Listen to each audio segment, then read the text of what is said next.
नवीन वर्षाच्या आपल्या सर्वांना अतिशय मनपूर्वक शुभेच्छा।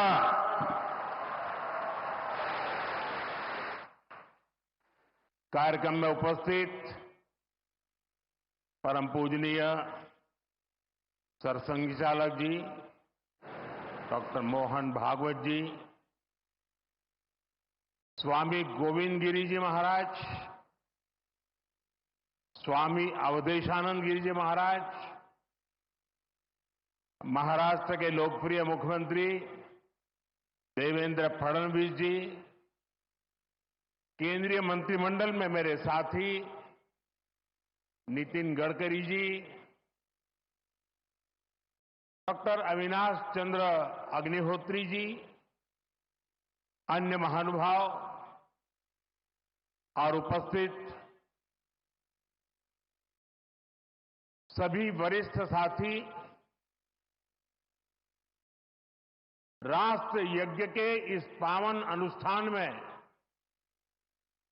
आज मुझे यहां आने का सौभाग्य मिला है। आज चैत्र शुक्ल प्रतिपदा का ये दिन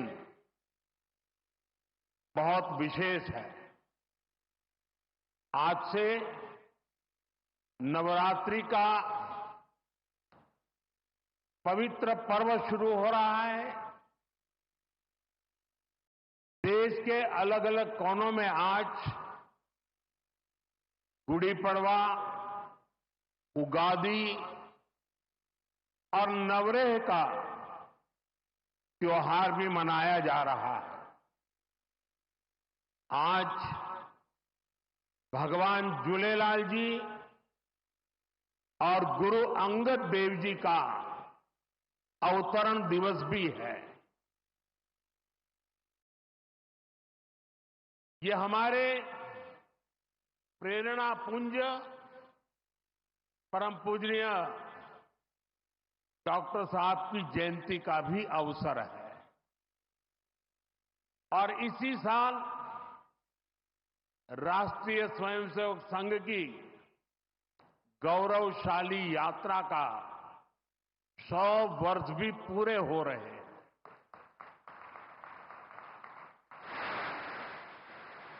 आज इस अवसर पर मुझे स्मृति मंदिर जाकर पूज्य डॉक्टर साहब और पूज्य गुरुजी को श्रद्धांजलि अर्पित करने का सौभाग्य मिला।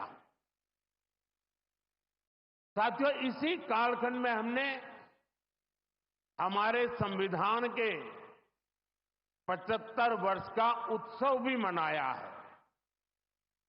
अगले ही महीने संविधान निर्माता बाबा साहब आंबेडकर जी की जयंती भी है। आज मैंने दीक्षा भूमि पर बाबा साहब को नमन किया है, उनका आशीर्वाद लिया है। मैं इन विभूतियों को नमन करते हुए देशवासियों को नवरात्रि और सभी पर्वों की बहुत बहुत बधाई देता हूं। साथियों, संघ सेवा के इस पवित्र तीर्थ नागपुर में आज हम एक पुण्य संकल्प के विस्तार के साक्षी बन रहे हैं। अभी हमने माधव नेत्रालय के कुल गीत में सुना, अध्यात्म, ज्ञान, गौरव, गुरुता का ये अद्भुत विद्यालय, मानवता रत यह सेवा मंदिर, कण कण में देवालय। माधव नेत्रालय एक ऐसा संस्थान है जो अनेक दशकों से पूज्य गुरु जी के आदर्शों पर लाखों लोगों की सेवा कर रहा है। लोगों के जीवन में रोशनी लौटी है। आज उसके नए परिसर का शिलान्यास हुआ है। अब इस नए परिसर के बाद इन सेवा कार्यों को और ज्यादा गति मिलेगी। इससे हजारों नए लोगों के जीवन में प्रकाश फैलेगा, उनके जीवन का अंधकार भी दूर होगा।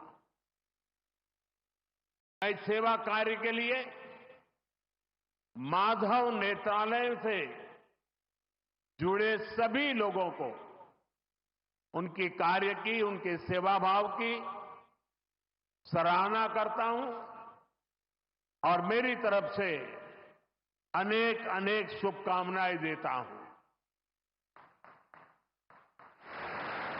साथियों, लाल किले से मैंने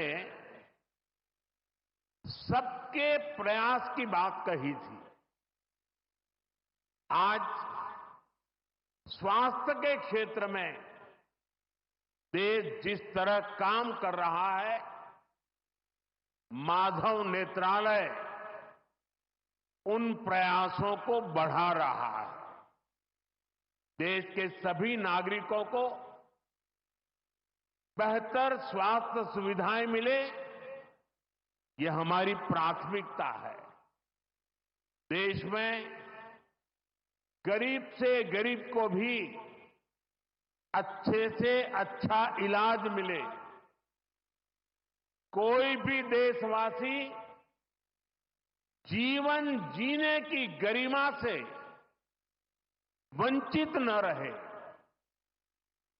अपना जीवन देश के लिए दे चुके बुजुर्गों को इलाज की चिंता उनको सताती न रहे, उस परिस्थिति में उनको जीना न पड़े। और ये सरकार की नीति है। और इसलिए आयुष्मान भारत के कारण आज करोड़ों लोगों को मुफ्त इलाज की सुविधा मिल रही है। हजारों जन औषधि केंद्र देश के गरीबों को, मध्यम वर्गीय परिवारों को सस्ती दवाएं दे रहे हैं। इन दिनों देश में करीब 1,000 डायलिसिस सेंटर जो मुफ्त में डायलिसिस की सेवा का एक यज्ञ चला रहे हैं। इससे देशवासियों के हजारों करोड़ रुपए बच रहे हैं, उनको स्वास्थ्य लाभ हो रहा है। बीते 10 साल में गांवों में लाखों आयुष्मान आरोग्य मंदिर बने हैं, जहां से लोगों को देश के सर्वश्रेष्ठ डॉक्टरों से टेली मेडिसिन से कंसल्टेशन मिलता है, प्राथमिक इलाज मिलता है और आगे के लिए सहायता होती है। उन्हें रोगों की जांच के लिए सैकड़ों किलोमीटर दूर नहीं जाना पड़ रहा। साथियों, हमने न सिर्फ मेडिकल कॉलेजों की संख्या में 2 गुना वृद्धि की है, लेकिन हमने देश में ऑपरेशनल एम्स की संख्या भी 3 गुना बढ़ाई है। देश में मेडिकल सीट्स भी 2 गुनी हुई है। प्रयास यही है कि आने वाले समय में लोगों की सेवा के लिए ज्यादा से ज्यादा डॉक्टर्स और अच्छे डॉक्टर्स उपलब्ध हो। एक बहुत बड़ा साहसिक निर्णय हमने किया, आजादी के बाद पहली बार हुआ इस देश का गरीब का बच्चा भी डॉक्टर बन सके, उसके सपने पूरे हो सके, इसलिए विद्यार्थियों को अपनी मातृभाषा में डॉक्टर बनने की सुविधा हमने उपलब्ध कराई। आधुनिक चिकित्सा विज्ञान से जुड़े इन प्रयासों के साथ ही देश अपने पारंपरिक ज्ञान को भी आगे बढ़ा रहा है। हमारे योग और आयुर्वेद, इन्हें भी आज पूरे विश्व में नई पहचान मिली है। भारत का सम्मान बढ़ रहा है।